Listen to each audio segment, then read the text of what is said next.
Balikan ko lang yung sinabi ni Vice President Sara Duterte during sa ambush interview nung naitanong sa kanya yung patungkol sa ito nga nangyayaring investigasyon. Tinanong kasi sa kanya kay VP Sara, sa tingin niyo ma'am, too little too late na po itong nangyayari?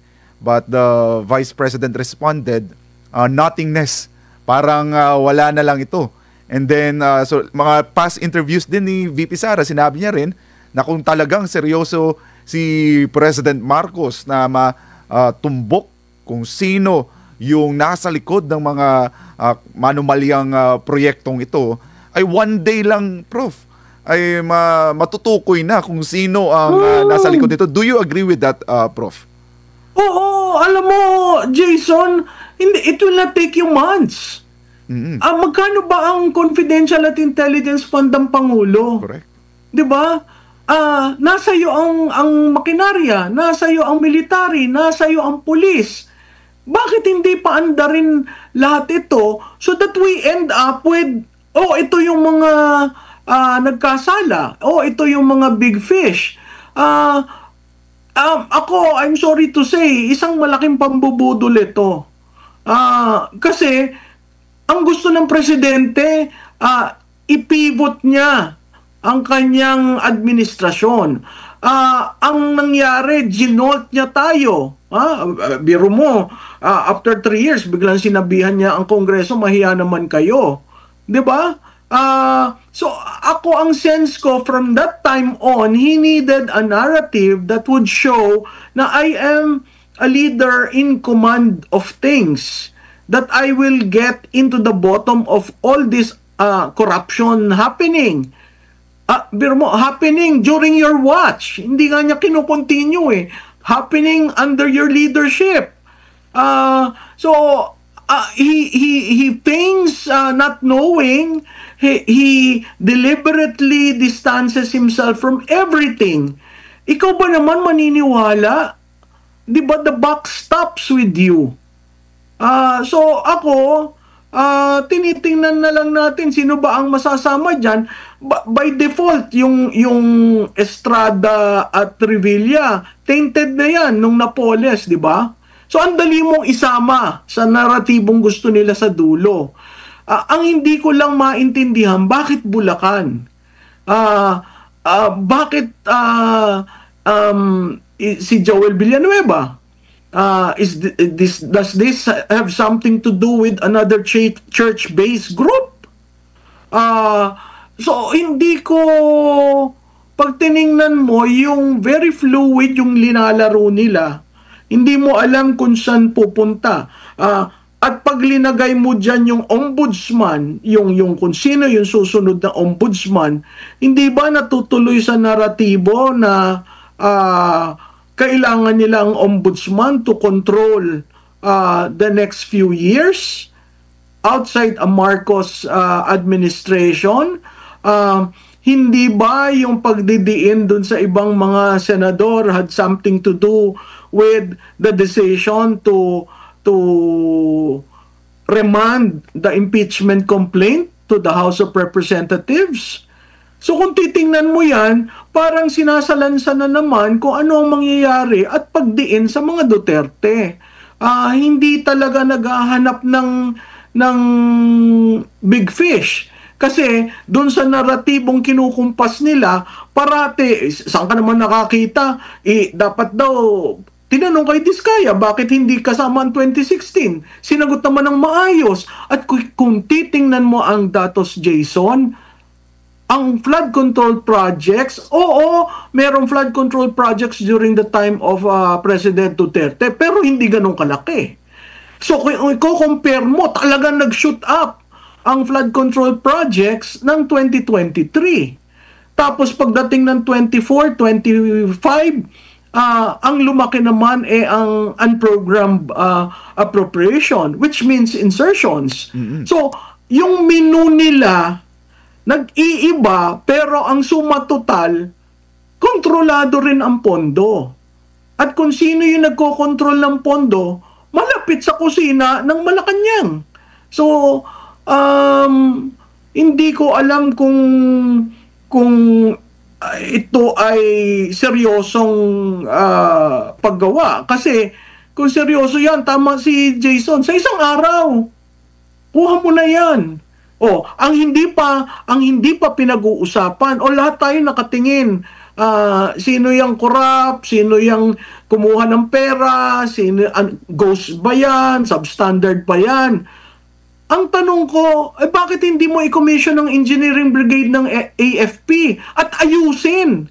Kasi ang gusto nila, ibalik ang pera.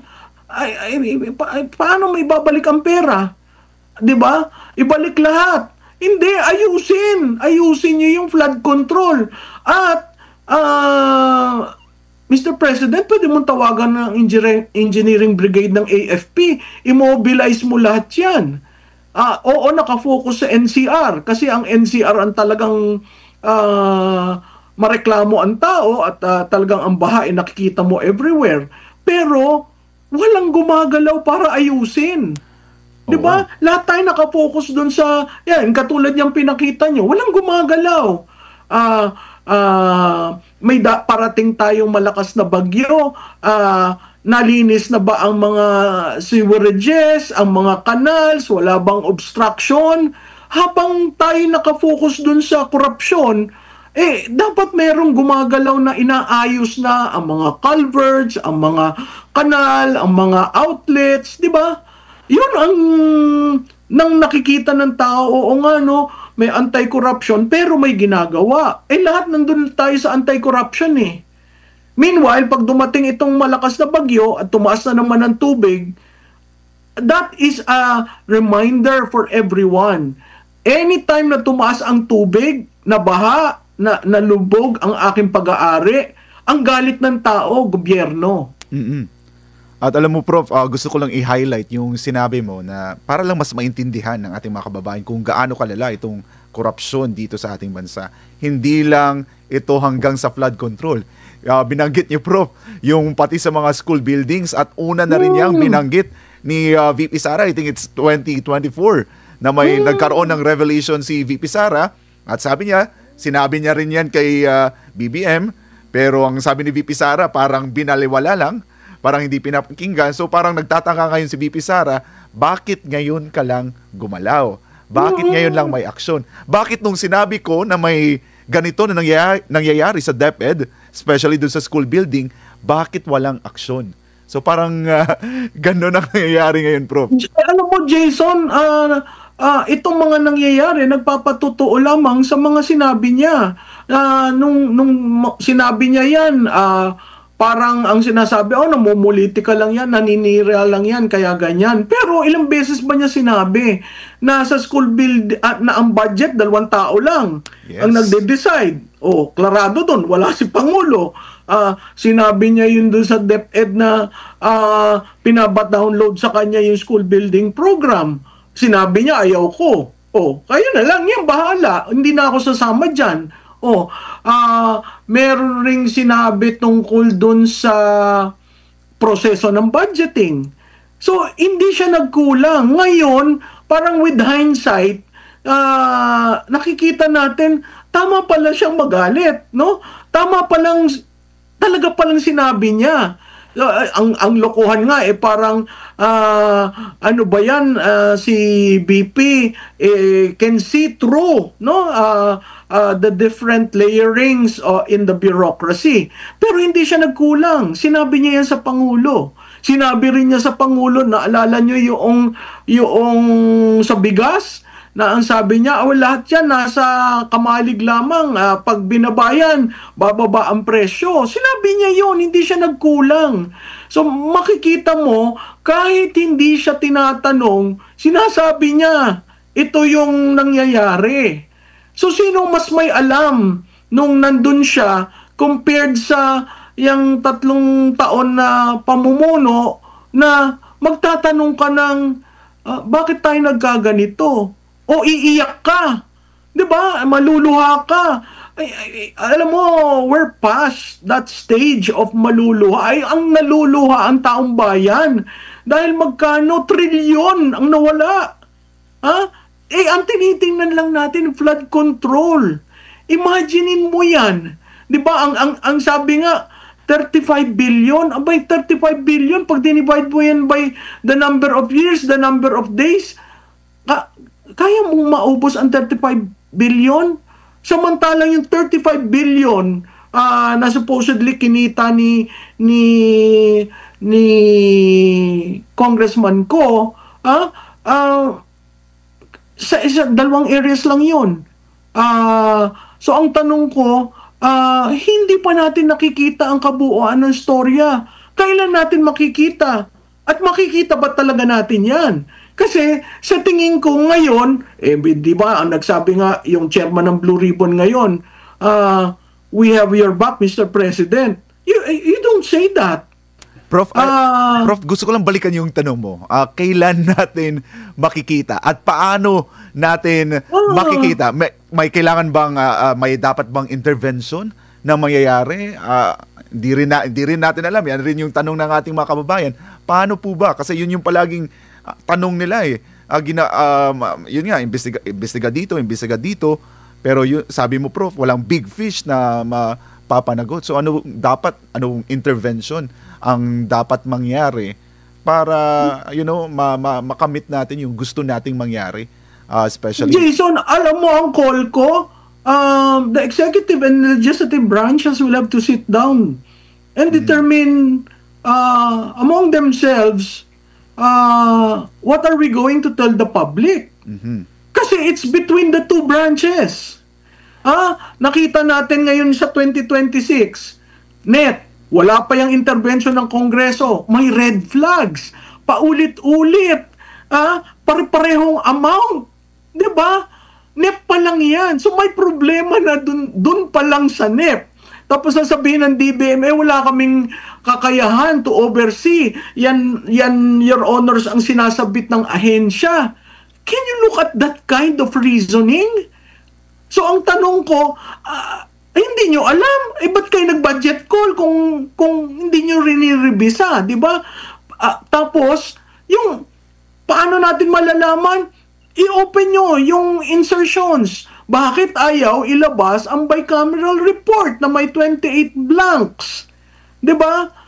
Nasaan ang small committee report?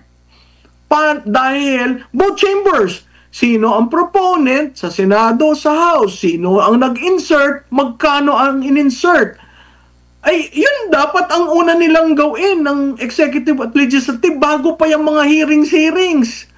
Kasi yung hearings na yan, isa lamang ang kumpas at isa lamang ang conclusion na predetermined na. Ito, dito tayo pupunta ha. Ako ang bida. Ito lang ang iipitin natin. Tingnan mo sa usapan, si Ko lamang, hanggat si Ko mag-testify at sabihin niya na alam ito ni Speaker, hindi mo madadawit si Speaker. Di ba sinabi ni Speaker, si Ko at si Momo lamang ang nagplano niyan? Alam mo, matalino naman si Speaker Martin Romualdez. Sa tingin mo, mapapang-ikot siya than the likes of Ko and Momo? Kung ganon, hindi ka talaga dapat palang maging leader kasi napaikutan ka. So, ang daming, dun sa dalawang branches, i-open lang nila. And really, call. Si ICI, tinatawag isa-isa, yung mga personalities. Hindi naman yan public. Hindi naman natin nakikita. Ano ba ang tinatanong? Diba? Nag-aaral sila. Paano ba yung proseso? Huwag nyo nang pag-aralan. May paper trail. May paper trail kasi budget yan. Diba? Itong 2025, may vinito siya. May for later release. Ang kanyang for later release, meron siyang linabas pa na 80 billion. Meron siyang tinigil, in-impound, pero may vinito niya, 26 billion, pero meron siyang linabas na under FLR. Sino yan? Diba? So kung titingnan mo ang paper trail na andyan, buksan lang nila yan sa public, ang daming ang gagaling sa public na mga tao mga accountant, kaagad na-analyze, kaagad meron silang conclusion. Hindi na tayo nandun sa panahon na ang gobyerno, ang pamahalaan ang may say sa lahat ng bagay. Hindi na. Ang taong bayan can put together the narrative and say, ganito ang nangyari. Ito yung total. 'Di ba? So ang akin, the paper trail is there. Start with the paper trail.